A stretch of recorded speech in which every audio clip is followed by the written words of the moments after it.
بہت پرانے زمانے میں پہاڑوں کے پیچھے ایک ایسی وادی تھی جہاں درخت روشنی میں سانس لیتے تھے اور ندی چاندنی کی طرح بہتی تھی۔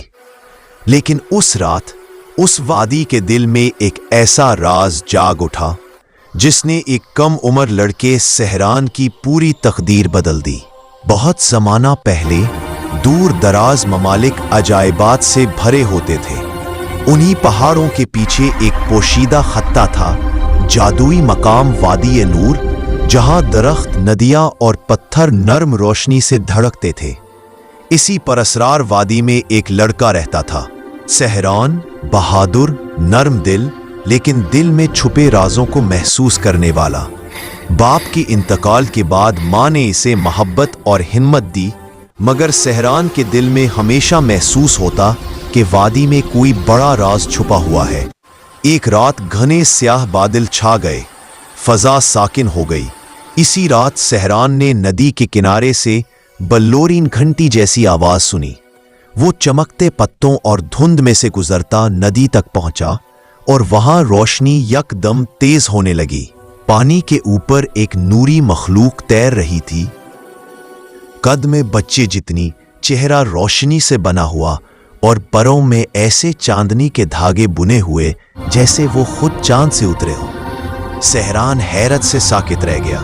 وہ نوری مخلوق نہایت شفیق آواز میں بولی، سہران، تم بہادر ہو، تم نے وہ دیکھ لیا ہے جو آج تک کسی نے نہیں دیکھا۔ سہران کے دل کی دھڑکن بے قابو ہو گئی۔ آپ کون ہیں؟ وہ ہستی مسکرائی، میں نوران ہوں، اس وادی کا قدیم محافظ، اور آج کی رات یہ وادی خطرے میں ہے۔ ایک سایہ جو صدیوں پہلے مہر لگا کر قید کر دیا گیا تھا، دوبارہ آزاد ہونے والا ہے۔ سہران کے اندر خوف اور حیرت اکٹھے ہو گئے۔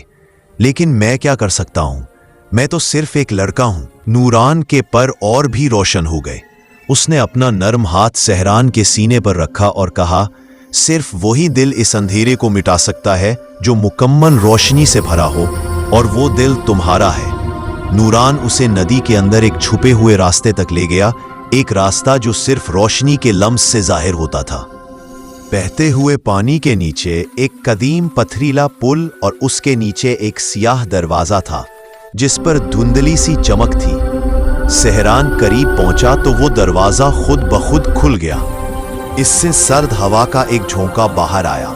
اندر ایک تاریک کمرہ تھا اور اس کے مرکز میں ایک مڑا ہوا، سیاہ دھوئے سے لپٹا ہوا پرانا سایہ دار درخت کھڑا تھا، بھاری، خوفناک اور زندہ دکھائی دینے والا۔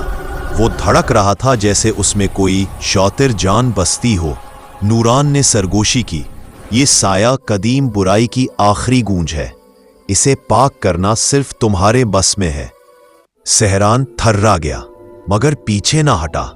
وہ آگے بڑھا اور اپنے ہاتھ اس ٹھنڈی، کھردری چھال پر رکھ دیے۔ اچانک اس کے سینے سے روشنی پھوٹنے لگی، پہلے مدھم، پھر روشن، پھر تیز اور پھر تابہ۔ پورا چیمبر لرز اٹھا۔ درخت نے زخمی جانور کی طرح چیخ ماری، سیاہ دھواں موجوں کی صورت پھیلا، مگر سہران کی روشنی اسے ایک ایک کر کے جلاتی گئی، اور پھر خاموشی، گہری پرسکون خاموشی۔ آہستہ آہستہ پوری وادی دوبارہ روشن ہونے لگی، پتے چمکنے لگے، جگمگا اٹھا، زمین تک گرم روشنی سے بھر گئی۔ نوران سہران کے قریب آیا، جذبات سے لبریز، آج سے تم اس وادی کے نئے محافظ ہو۔ سہران کی آنکھوں سے آنسو بہہ نکلے، تھکن کے، خوشی کے، اور اس عظیم ذمہ داری کے جو اسے عطا ہوئی تھی۔ اس رات کے بعد سہران نے وادی کی حفاظت کا عہد نبھایا۔ نوران اس کے ساتھ رہا، اسے روشنی کے بھید سکھاتا رہا، اور لوگ آج تک کہتے ہیں جب رات کو درختوں کے پتے چمکتے ہیں تو سمجھ لو کہ یہ سہران کی دعا اور حفاظت ہے، وہ محافظ جس نے وادی نور کو ابدی سائے سے بچا لیا تھا۔